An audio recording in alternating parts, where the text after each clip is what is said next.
to ask a question. So, if someone gives you something, but they're expecting something from you in return, was it ever really free?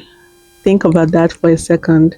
Because we hear the phrase pretty privilege all the time. Pretty women get free drinks, they get expensive gifts, they get more opportunities, they have an easier life, or they live an easier life than other less conventionally attractive people. So anytime I hear this, I keep asking myself one question: is it actually a privilege or a transaction? Let's talk about it. Hi guys, welcome back to the channel. If you're new here, my name is Omowumi, and this is one of those videos that I don't want to lecture you. I genuinely want us to have a conversation and think together. And by the end of this video, you might completely disagree with me, or you might see pretty privilege in a completely different way. Either way, let's have the conversation. So let's start here. When people say pretty privilege, they're talking about the idea that attractive people receive better treatments because they're attractive.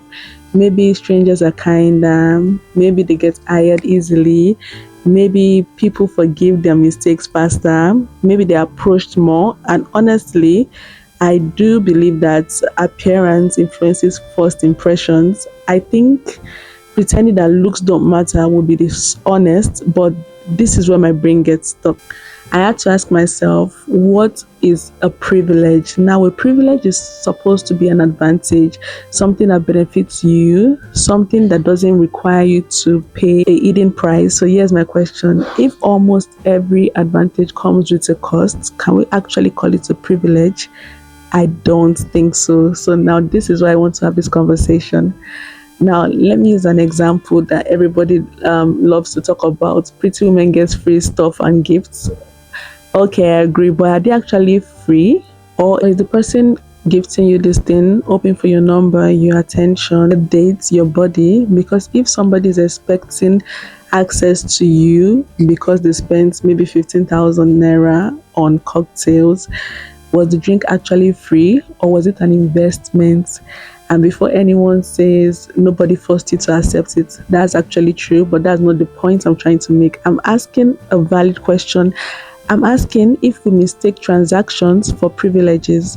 And I think these are two completely different things. Now, I think beautiful women experience something that is rarely discussed. Sometimes people stop seeing the person and they start seeing only their appearance.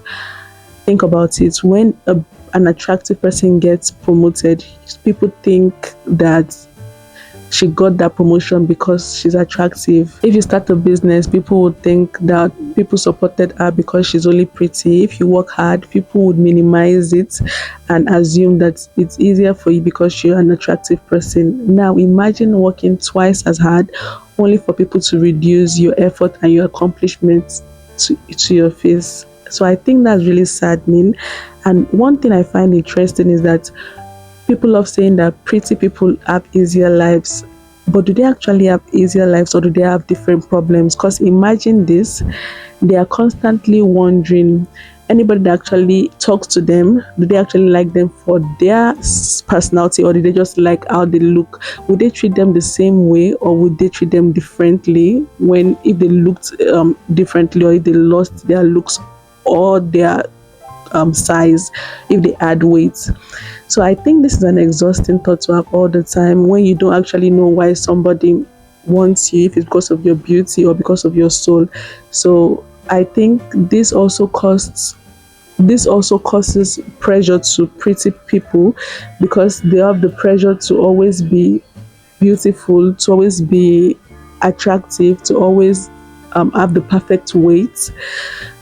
So I think this is also a problem that celebrities go through, because I saw a post of Rihanna and Beyonce the other day, and under the comments, in the comment section, some people talked about them losing their beauty as if they were not expecting them to grow old, that they wanted them to be forever young, which is impossible. As humans, we can't be young forever. So because they are conventionally beautiful people, there was a time that Rihanna was actually nominated the most beautiful woman in the world. People and society expected her to stay forever young, just like how she was when she was 20, which I think this is an exhausting expectation and is a pressure for people that are actually conventionally pretty to be put on them, to always be beautiful and to always be on flick. So I think this is something we don't discuss enough, because if the world is constantly rewarding you on your appearance, what happens when it eventually changes? Because eventually it changes for everybody. Nobody's going to stay forever young. Nobody's going to stay or look the way they were when they were 20. Now, before somebody clips this and says, I'm saying pretty privilege does not exist. This is not what I'm saying. I believe that appearance can influence how people treat you, and I think research and also daily experiences also show that first impressions can be affected by how people look. Some people genuinely receive advantages in certain situation because they're considered conventionally beautiful and attractive. So I'm not denying that. But what I'm questioning is that, do those advantages actually tell the whole story? Because I think we've confused attention with privilege. Attention isn't always positive. Being desired isn't the same as being respected. Being noticed isn't the same as being valued. So being attractive doesn't guarantee happiness. It doesn't guarantee safety. It doesn't guarantee healthy relationships. It doesn't guarantee that people will always take you seriously. And that's why I'm not convinced that the word privilege tells the whole story. I think that beautiful people are actually the most disadvantaged people in the world when it comes to safety, because they get the most attention and predators would be attracted to making them their praise. So I think they get attention, but sometimes it could be unwanted attention, because you cannot disappear into the crowd or disappear into society. People, you would always be noticed, and if you have a personality that doesn't like being noticed, this is a huge disadvantage for you, because now you can't enter a room without being noticed. Some people like that, but not everyone likes that. So does that actually count as a privilege? If you think about it, if you're someone that you're an introvert, you would prefer to disappear in the crowd, and also you care about your safety, especially as a woman in this society. Being conventionally beautiful just brings certain unwanted attention that you really might not fancy, and I think conventionally beautiful women experience this more.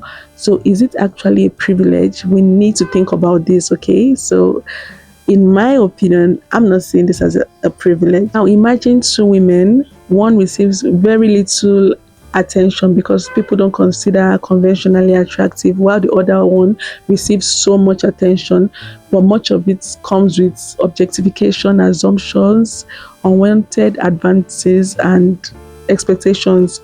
Who is more privileged, or do you think they are just simply facing different challenges? So I don't think the conversation is as simple as society makes it seem. Maybe pretty privilege exists, or maybe pretty pressure exists also, and maybe both can be true. Two truths can exist at the same time. So I would love to hear your opinion and your thoughts about this topic. What do you think? Do you think pretty privilege, the way society explains it, is true, or do you see it the way I'm thinking it? So if someone treats you differently because of the way you are, the way society says you are conventionally attractive, would you think this is an advantage to you? Would you think it's a privilege, or would you think it's a burden? Let me know down in the comments. I would love to hear your thoughts on it. And if you like conversations like this, let me know, and we'll make more videos like this.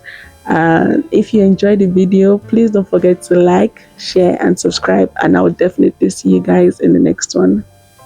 Bye.